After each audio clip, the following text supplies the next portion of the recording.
आज या अलंकापुरामध्ये पुरीमध्ये कीर्तन सेवेसाठी घेतलेला अभंग आपली सर्वांची लाडकी, जिला आपण आदिमाया म्हणतो, आदिशक्तीचा अवतार म्हणतो, अशा असणाऱ्या आपल्या सर्वांच्या लाडक्या छोट्याशा मुक्ताईचा हा अभंग आहे. ताठी प्रकरणातील अभंग आहे. मुक्ताई अभंगातून आपल्याला संतांची लक्षणं सांगते आणि ज्ञानाची जागृती करून देते. या अभंगामध्ये मुक्ताई सांगते आपल्याला की काय संत कुणाला म्हणायचं, ज्याच्याकडे दयाक्षमा आहे त्याला संत म्हणतात. ज्याच्याकडे दयाक्षमा आहे त्याला संत म्हणतात. आणि ज्याच्याकडे विषय ज्याने सोडलेले आहेत, विषयापासून जो अलिप्त आहे, म्हणजे ज्याच्याकडे लोभ आणि अहंता नाही, असे जे भक्त आहेत त्यांना संत म्हणतात. आणखीन तिसऱ्या चरणात म्हणतात काय, इह परलोकी सुखी शुद्ध ज्ञान. त्याचे आचार चांगले आहे, विचार चांगले आहेत, वाणी चांगली आहे आणि आत्मदर्शनाची ज्याला ओळख झालेली आहे, अशा भक्ताला काय, अशा भक्ताकडे शुद्ध ज्ञान असतं, असं मुक्ताई आपल्याला सांगते. आणि शेवटी सांगते मुक्ताबाई काय, मिथ्या म्हणजे खोट्या, या हृदयामध्ये असणाऱ्या मनामध्ये ज्या येणाऱ्या कल्पना आहेत खोट्या आहेत. आणि हा उपदेश, ही ज्ञानाची जागृती मुक्ताई कुणाला करते, तर ज्ञानेश्वर माऊलींना करते. ज्ञानेश्वर माऊलींना करते. असा या अभंगाचा सर्वसाधारण थोडक्यात भावार्थ आहे. विठ्ठला विठ्ठला.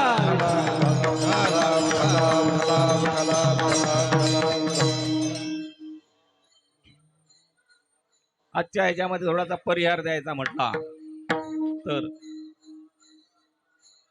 आज सोमवंशी महाराजांच्या कृपेने आळंदीमध्ये पहिली सेवा करण्याचा योग आलेला आहे. आळंदी क्षेत्रामध्ये पहिली सेवा करण्याचा योग आलेला आहे. आम्ही काय मोठे कीर्तनकार नाही, कुठेतरी वर्षाला 4-5 कीर्तन आम्ही करत असतो. वेळ मिळेल, मुंबई सारख्या ठिकाणी राहत असल्यामुळे जास्त कामचा एवढा प्रभुत्व नाही याच्यावरती. आज अवघड वाटतंय की रात्रीचं कीर्तन, ही जी समोर बसलेली जी वाद्य वाजवणारे गाणारे मंडळी, ताल धरणारी वारकरी, अशा लोकांसमोर आता मला उभं राहायचं आहे. कारण त्यांचा ताल आणि माझा ताल ह्याच्यात थोडासा फरक पडणार आहे. म्हणून त्यांना एवढंच विनंती करणार आहे, कीर्तन फक्त सांगण्याचा प्रयत्न मी करेन, बाकीच्या गोष्टी तुम्हाला सांभाळायच्या आहेत. विठ्ठला विठ्ठला.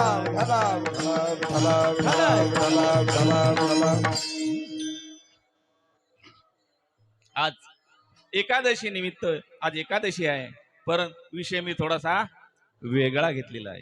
लक्षात ठेवायचं, थोडासा वेगळा घेतलेला आहे. कारण संध्याकाळी परत कीर्तन एकादशीच्या याच्यावर होणार आहे. संध्याकाळचे जे महाराज आहेत ते एकादशीचा योग करून पकडून त्याच्यावर ते सेवा करतील. आज मला फक्त थोडस काय वेगळं काय सांगायचं नाही. सगळ्यांना माहिती आहे आळंदी क्षेत्रामध्ये तुम्ही अखंड येतात, आणि त्या माऊलींच्या कृपा प्रसादाने तुम्हाला सगळं ज्ञान प्राप्त इथे आपोआप होतं. वसंत महाराज इथे शिक्षण संस्था साधा मुलांवर संस्कार करतात. आणि आज त्यांच्या घरामध्ये परमार्थ एवढा फुललेला आहे.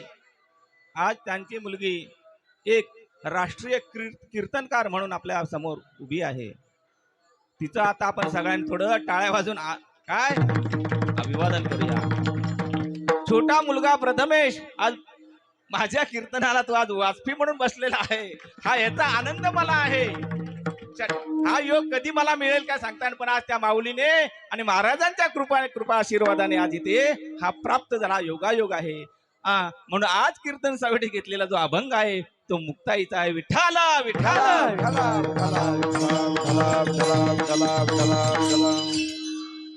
मुक्ताईचे ताटीचे 11 अभंग आहेत. किती?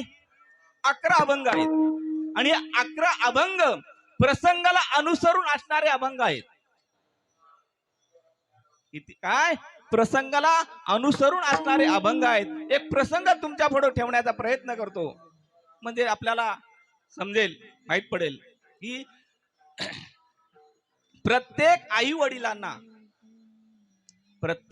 वडिलांना काय वाटत असतं, आपल्या मुलांचं कल्याण व्हावं, आहे की नाही, त्यांना योग्य मार्गदर्शन मिळावं, योग्य ज्ञान त्यांना प्राप्त करावं, ही प्रत्येक आई वडिलांची इच्छा असते. त्याप्रमाणे माता रुक्मिणी आणि पिता विठ्ठल पंत यांच्या मनात पण ती प्रेम बाहेर पडू लागलं. कारण समाजाने अलिप्त ठेवलेली मुलं आणि आपल्याला अलिप्त ठेवलं होतं. आणि अशा समाजापुढे आता मुलांना आपल्या पर्यायानंतर आपल्या मुलांना पुढे त्रास होऊ नये म्हणून विठ्ठल पंतांनी एक काय मनामध्ये निर्णय घेतला मुलांच्या कल्याणासाठी. काय आता आपल्या समाजातील जी प्रतिष्ठित लोक आहेत त्यांच्याकडे जाऊन त्यांना विनंती करून आपल्या मुलांचं पुढचं भविष्य सुधारण्यासाठी विठ्ठल पंतांनी ठरवलं की मुलांना शुद्धीपत्र प्राप्त करून देऊया. त्यांची मुलं वयात आली होती, त्यांची मुंज वेळेवर झाली पाहिजे, त्यांना समाजामध्ये स्थान मिळालं पाहिजे म्हणून विठ्ठल पंतांनी आपल्या समाजातील प्रतिष्ठित लोकांकडे गेले आणि त्यांना विनंती केली, हात जोडून विनंती केली, नतमस्तक झाले आणि म्हणाले की भूदेव हो, मी आज तुमच्याकडे मागणी मागायला आलोय, विनंती करायला आलोय की आम्हाला तुम्ही बहिष्कृत केलंय, परंतु माझ्या मुलांच्या कल्याणासाठी मी तुमच्याकडे विनंती करतोय. तेव्हा समाजातील लोकांनी सांगितलं, तुम्हाला काय सांगायचं असेल ते स्पष्ट बोला, सरळ सांगा. त्यावेळी विठ्ठल पंत म्हणाले की भूदेव, की आज माझी मुलं मुंज व्हायच्या वयामध्ये आले, त्यांची मुंज व्हावी अशी माझी इच्छा आहे, मुलांना शुद्धीपत्र मिळावं अशी माझी इच्छा आहे, त्यांना तुमच्या समाजामध्ये स्थान मिळावं अशी विनंती आहे. अशा प्रकारे त्यांनी आपलं म्हणणं, आपलं बोलणं समाजापुढे ठेवलं. समाजाने ते ऐकून घेतलं, त्याच्यावर विचार विनिमय करायला सुरुवात केली. आणि त्यावेळी त्याने शास्त्र पाहिलं, सगळं पाहिलं आणि त्यावेळी सांगतायत, विठ्ठल पंत तुमचं म्हणणं आम्ही ऐकलं, परंतु शास्त्रामध्ये असा कुठला पुरावा नाही की तुमच्या मुलांना शुद्धीपत्र द्यावं. संन्याशाच्या मुलांना शुद्धीपत्र देता येत नाही, त्यांना समाजामध्ये स्थान देता येत नाही, म्हणून त्यांची मुंज पण करू शकत नाही. आणि अशा प्रकारे बोलल्यानंतर विठ्ठल पंतांनी परत विनंती केली, हात जोडले आणि म्हणाले, तुम्ही सांगाल ते मी करायला तयार आहे, भोगायला तयार आहे, परंतु माझ्या मुलांना आपल्यामध्ये सामील करून घ्या. त्यावेळी त्या समाजामध्ये असणारे काही विरुद्ध दिशेने चालणारी लोक होती. त्यांनी समाजाला समजावलं की यांना जर मुलांना घ्यायचं असेल तर ह्यांना काय प्रायश्चित्त दिलं पाहिजे. आणि सर्वांच्या मताप्रमाणे विचाराने समाजाने विठ्ठल पंतांना काय देहांत प्रायश्चित्त दिलं, देहांत प्रायश्चित्त ची शिक्षा दिली. विठ्ठल पंतांनी मान्य केलं आणि घरी आले. आपल्या पत्नीला, अर्धांगिनीला सांगितलं, रुक्मिणीला, की समाजाने आपल्याला काय देहांताची शिक्षा दिलेली आहे. त्याने थोडा विचार विनिमय केला आणि ते दोघांनी देहांत प्रायश्चित्त घेतलं. आई बापाविना पोरकी झालेली मुलं निवृत्ती ज्ञानदेव सोपान आणि मुक्ताबाई यांचा समाजाने भरपूर त्रास दिला, दुःख दिलं, अतोनात छळ केला. ज्या माऊलींचा आपण आज जय जयकार करतो ना, ज्या माऊलींचा आपण आज जय जयकार करतो, त्या माऊलींचं जर मुखामध्ये नामस्मरण केलं, चिंतन केलं तर काय होतं, जन्म मरणाच्या फेऱ्यातून सुटका होते. ज्ञानेश्वर ज्ञानेश्वर मुखी म्हण. ज्ञानेश्वर ज्ञानेश्वर ज्ञानेश्वर ज्ञानेश्वर ज्ञानेश्वर ज्ञानेश्वर ज्ञानेश्वर ज्ञानेश्वर ज्ञानेश्वर ज्ञानेश्वर ज्ञानेश्वर ज्ञानेश्वर ज्ञानेश्वर हो ज्ञानेश्वर ज्ञानेश्वर मुखी म्हणता सुख दिल फेर मुखी म्हणता सुख दिल फेर ज्ञानेश्वर ज्ञानेश्वर ज्ञानेश्वर ज्ञानेश्वर मुखी म्हणता तुटतील फेर मुखी म्हणता तुटतील फेर ज्ञानेश्वर ज्ञानेश्वर ज्ञानेश्वर ज्ञानेश्वर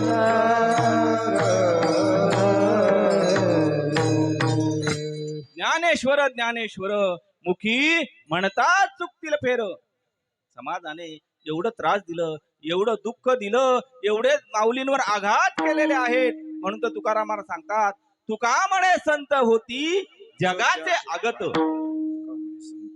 एवढे आघात संत सोसी जगाचे आघात जगाचे आघात सोसी जगाचे आघात सोसी जगाचे आघात जगाचे आघात जगाचे आधार तुका म्हणे संत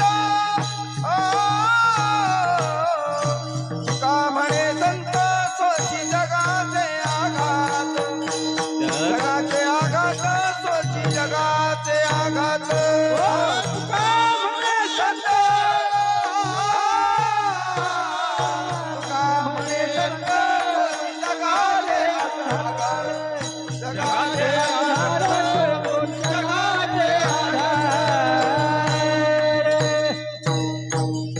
काय तुका म्हणे संत तोची त्याची जगाचे आगत. एवढं त्या माऊलींवर त्रास दिला, दुःख दिला, अतोनात छळ केला. अहो एवढं दुःख ज्या माऊलीने समाजाच्या कल्याणासाठी समाजाच्या उद्धारासाठी एवढा त्रास दिला, त्या समाजाने शास्त्राचा निमित्त करून त्यांच्या आई वडिलांना देहांत प्रायचित्त दिलं. काय देहांत प्रायचित्त दिलं. अहो घरामध्ये जर दिवा लावला, घरामध्ये दिवा लावला तर काय होतं, घरातला अंधकार नाहीसा होतो. बरोबर की नाही? घरातला अंधकार नाहीसा होतो.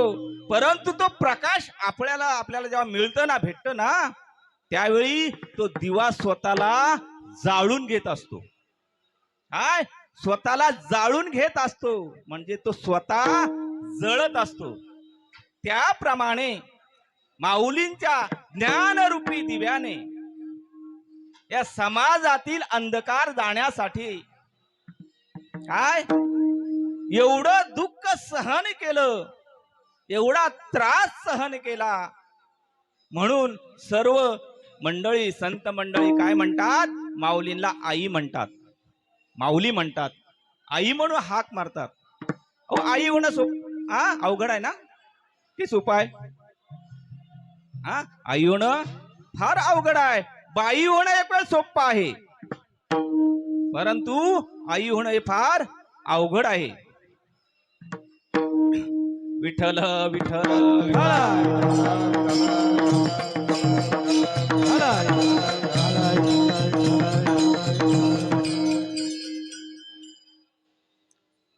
कारण आई होणं, ज्या आई आपल्या बाळाचं संगोपन करताना एवढी त्याची काळजी घेते, त्याला नको काय आणि हवं काय ह्याचा ती सतत विचार करत असते. वेळोवेळी आपल्या मुलाचं ते काळजी घेत असते. त्याला आंघोळ घालणं, त्याला खायला देणं हे फक्त आई करू शकते, बाई करू शकत नाही. म्हणून आई ही सर्वश्रेष्ठ मानलेली आहे. म्हणून आज सर्व समाज आपल्या ज्ञानेश्वर माऊलींना आई म्हणून हाक मारत. परंतु त्या काळामध्ये त्याच माऊलींना समाजाने फार त्रास दिला हो. ते थोडस सांगायचं म्हटलं तर माऊली एकदा भिक्षा मागण्यासाठी आळंदी क्षेत्रामध्ये आलेले आहेत. समाजाने बहिष्कृत केले, वालीत टाकलेलं आहे, गावाच्या बाहेर हाकलून दिलेलं आहे. पण पोटासाठी काहीतरी प्रयत्न केले पाहिजे. प्रयत्न केल्याशिवाय पोट काय भरायचं नाही. म्हणून माऊलीने काकेला झोळी लावलेली आहे आणि आळंदी क्षेत्रामध्ये भिक्षा मागायला आलेले आहेत. फिरत फिरत आलेत, प्रत्येक घरामध्ये जात आहेत, पण कोण भिक्षा मागायला वाढायला काय तयार नाही. कारण संन्यासाची मुळे आहेत, त्यांना भिक्षा वाढायची नाही असा समाजातून आपल्याला आदेश आलेला आहे. म्हणून कोणी त्यांना भिक्षा वाढेना. करत करत करत एकाला त्यात थोडीशी दया आली आणि त्याने थोडंसं पीठ माऊलींच्या झोळीमध्ये टाकलेलं आहे. माऊलींच्या झोळीमध्ये टाकलेला आहे. आणि हा प्रकार कुणी लांबूनच विसोबानी पाहिलाय. लांबूनच विसोबानी इथं पाहिलेला आहे आणि तिथूनच त्याने हरोळी टोकली, आवाज दिला, अरे ज्ञान्या, अरे कार्ट्या, तुला सांगितलं होतं ना की आळंदीमध्ये यायचं नाही, का आलास? हा, तू का आलास? तू असं ऐकणार नाही. आणि ते तिथून तिथे आले. माऊली त्याच जागेवर थांबले होते. तिथे ते आले आणि त्यांनी काय केलं, माऊलींच्या हातातली झोळी बाहेर खेचून घेतली. झोळीतलं पीठ होतं ते बाहेर फेकून दिलं. एवढंच नाही केलं, त्यांनी झोळी पण फाडून फेकून दिली. झोळी पण फाडून फेकून दिली. आणि अशा अवस्थेमध्ये माऊलींना एवढं त्रास झालं, डोळ्यात ना अश्रूच्या धारा वाहू लागल्या, गंगा वाहू लागल्या. मनामध्ये नको नको ते विचार येऊ लागलेत माऊलींच्या. आणि अशा अवस्थेमध्ये ते निघालेत. म्हणतात, आज समाजाने मला आज उपाशी ठेवलं. असं नको ते विचार करत करत माऊली कुठे आलेले आहेत? आपल्या सिद्धपेटीमध्ये, झोपडीमध्ये आले आहेत आणि झोपडीचा दरवाजा बंद केलेला आहे. आणि ही माऊलींची अवस्था छोट्याशा मुक्ताईने पाहिली. आणि तिथून तिला समजलं की आज काहीतरी भयंकर घडलेलं आहे. माझ्या ज्ञानदादाला कोणतरी घालून पिलून बोललेलं आहे. आणि ती हातातलं काम तिने तिथेच टाकलं आणि धावत झोपडीकडे आलेली आहे. पाहते तर काय, त्या झोपडीचा दरवाजा बंद आहे. योगी पावन मनाचा, योगी पावन मनाचा,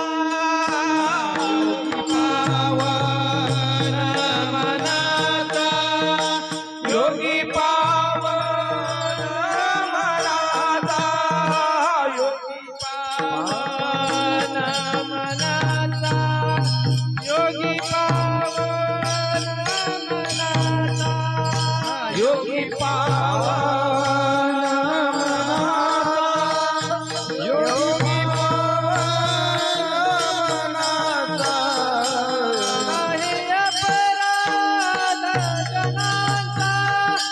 काही अपराध जनाचा, काही अपराध जनाचा, साहे अपराध जनाचा,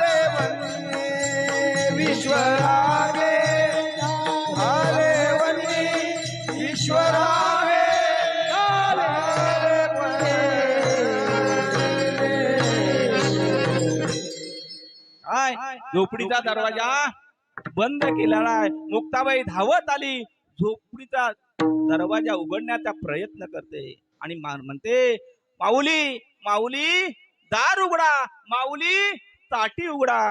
ज्ञानदादा ताटी उघड, आपल्याला राग शोभत नाही, आपल्याला राग शोभत नाही. आपण फार मोठे योगी आहात आणि योग्याला राग करण्याचा अधिकार नाही. म्हणून योगी पावन मनाचा, काय अपराध जनाचा. आणि असं मुक्ताईने सांगितलं. आणि तिथे मुक्ताईने ज्ञानोबा माऊलींना तिथे थोडस उपदेश करायला शिकवलंय. आणि हेच अपंग आपल्याला अभंगाच्या प्रतप चरणामध्ये सांगितलंय. संत तोची जाना जगी दयाक्षम.